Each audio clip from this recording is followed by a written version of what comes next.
जय श्री कृष्णा दोस्तों। कल जहाँ छोड़ी थी वहीं से फिर से शुरू।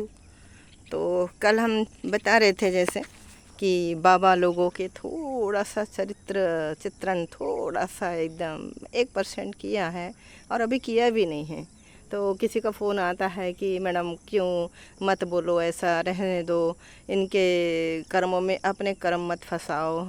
आप यदि उनकी कुछ भी बोलोगे उनकी बुराई, तो मैं बुराई उनकी नहीं कर रही हूँ, आप बीती बता रही हूँ।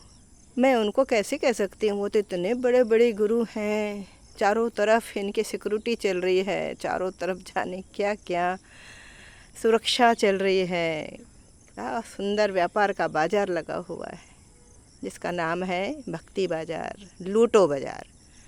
तो गेम खेलते हैं ना अपन, किसी तरह के कई तरह के गेम देखिए वीडियो में आते हैं, उसी तरह ये भी एक गेम है कि लूटो बाजार, इसका मैंने नाम रखा है लूटो बाजार। और इन लूटो बाज़ार में भक्ति कैसे लुटती है, भक्ति का व्यापार कैसा होता है, भक्ति को डाउन कैसे किया जाता है, और यही लूटने वाले उस भक्ति का प्रखर बिल्कुल इतने अच्छे से उसका उदाहरण देंगे, इतने अच्छे से ज़ोर से चिल्ला चिल्ला के बोलेंगे कि लोगों को लगे कि यार क्या है, सही कह रहे हैं गुरुजी। तो ये गुरुजी सही कहते नहीं हैं, हर गुरुजी का जो इस तरह के लुटेरे गुरुजी हैं, बाकी के मैं नहीं कह रही, अच्छे भी संत हैं, बहुत अच्छे संत हैं जो हमें सन्मार्ग दिखा रहे हैं, वो भी संत हैं और शायद उन्हीं के प्रेरणा से मैं आज ये बात कर रही हूँ। तो ऐसे भी संत हैं जिनके नक्श कदम पे हमको चलना है, और वो भी एक इंसान है, आपको कहाँ तक जाना है ये आपको तय करना है, आपको किस रास्ते पे चलना है उन्होंने बताया, चुनना आपका काम है। किस गली से साकरी गली आप पकड़ोगे ना, तो एक ही गली होती है जो भगवान तक पहुंचाती है। और मैं एक चीज़ बताऊं, कभी कभी क्या होता है कि कोई ऐसे भी चोर होते हैं, लुच्चे होते हैं, जिनसे हमको बचने के लिए क्या करना पड़ता है कि हर एक को पता है कि कहाँ, जैसे हम सफ़र कर रहे हैं, समझिए जैसे हम सफ़र कर रहे हैं, सफ़र करने में हमारा सामान अस्त व्यस्त पड़ा है, कैसा भी पड़ा है, उसके अंदर में लाखों रुपए हैं, तो गंदी सी गठरी में यदि वो पैसे बंधे हैं कोई नहीं देखेगा, लेकिन वही टिप टॉप यदि बहुत अच्छे से किसी सूटकेस में रखा हुआ है और है तो लोगों की नज़र वहाँ ज़्यादा चलेगी। तो देखिए भगवान बिना कहाँ मिलेंगे।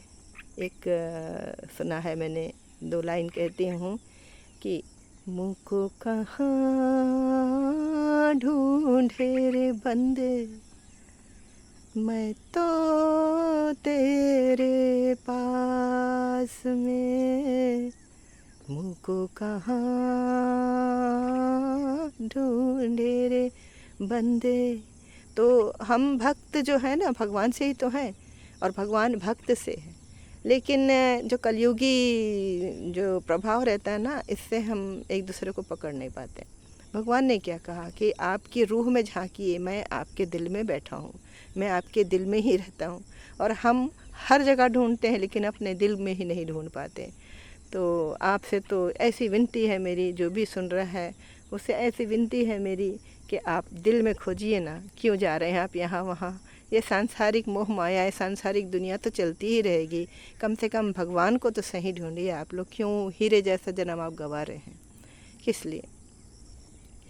तो जब स्टार्टिंग में क्या होता है कि असह्य दुख जब होता है, वही बातें रोज़, वही चीज़ें। देखिए पैसे की कमी तो हर किसी को आज 99% लोगों के पास में पैसे की कमी रहती है। हालांकि बहुत अच्छे जॉब हैं, बहुत अच्छे आप नौकरी कर रहे हैं, व्यवसाय कर रहे हैं, फिर भी पैसों की कमी होती है, क्योंकि एक आह लगी हुई कि नहीं मुझे ये भी करना है, मुझे ये भी करना है, मुझे वो भी करना है, शांति संतोष तो है ही नहीं। तो उस वजह से इंसान उसमें उलझा रहता है, तरह तरह की जो चीज़ें देखना है वो चीज़ें ना देख करके और फालतू चीज़ों में घुस जाता है वो, और उसके कारण से जो उसको सही में जो वर्क करना है वो अनदेखा हो जाता है। तो काम तो बढ़ेगा ही ना, अब काम बढ़ेगा फिर दिमाग में और कई लोड आएंगे, फिर घर में घरेलू जो बातें होती हैं उस पर इफ़ेक्ट पड़ेगा, फिर वो बाहर आएंगी, फिर तमाशे होंगे। अच्छा दूसरी एक चीज़ और मैं कह रही हूँ कि देखिए मैं ये सारी चीज़ें जो कह रही हूँ ना, ये मेरे खुद के अनुभव हैं, और ख़ुद के अनुभव है। मैं जहाँ जहाँ जाती हूँ हर एक चीज़ों को, हर जगह को बहुत बारीकी से, हर लोगों को बहुत बारीकी से देखती हूँ कि ये किस तरह के लोग हैं, क्या चाहते हैं। ये चीज़ें मुझे बहुत जल्दी समझ में आ जाती हैं। तो जब आशाराम बापू का चलता था ना वीडियो, काफ़ी टीवी में सुबह से आ जाता था भाई, 6 बजे से चालू है तो 6:30 बजे से ये है तो 7 बजे से वो है, यानी टीवी खोलते ही सारे बाबा इकट्ठे, एक के बाद एक, एक के बाद एक, एक के बाद एक, न्यूज़ चैनल पे बोलो या फिर संस्कार टीवी में बोलो और आस्था में बोलो, सब यही बैठे। हमने भी चालू करते थे भाई कि हम जब देख रहे हैं कि हो सकता है हमारे घर में हमसे ही कुछ परेशानी हो रही है, तो हम कुछ चैनल वगैरह जो अच्छे चैनल हैं वो चालू करके काम भी करते जाएं और देखते भी जाएं। तब मैंने पहली बार आशाराम बापू को देखा था, और आशाराम बापू को देखा तो ऐसा लगा कि ये कितने अच्छे हैं, संत हैं ये, चलो ठीक है इनकी बात सुने, क्योंकि कमी हमारे यहाँ है ना, तो हम ये तो सोचेंगे कि ये कमी कैसी पूरी हो सकती है, क्या कमी है, हम उसे पूरा कर लें। तो उस तरह से हम रोज़ देखते थे उसको, काम भी कर रहे हैं, सुबह का ब्रेकफास्ट बना रहे हैं, सब कर रहे हैं, और काम भी चालू है हमारा, नहाना धोना भी चालू है, पूजा भी चालू है, लेकिन आशाराम बापू को देख ही रहे। तो 2-3 बार जब हमने उनके वीडियो ऐसे देखे जो अभद्रता, संत हैं लेकिन अभद्रता, कारण यही बता रहे हैं कि वो कहाँ घुस गए, केवल महिलाओं में वो कहाँ घुस गए। बस महिलाएं माइयाँ जान रही हैं, आप क्या आपको मैं क्या कहना चाह रहा हूँ, आप जान रही हैं, माइयाँ ऐसा ना करें, माइयाँ वैसा ना करें। माइयाँ जब आपका कुछ समय ऐसा होता है कि जब किसी चीज़ को आप छू ना सकें, तो आप उन दिनों में अरे क्या है ये, वो तो सबको पता है, आप क्यों घुस गए हो वहीं पे, आप भगवान के चरणों में हो तो भगवान की बातें करो ना, माया में क्यों घुसे। ये बात मेरे दिमाग में उस समय आती थी कि ये फिर एक मतलब अंदर से एक भाव आया कि कैसा बुड्ढा है।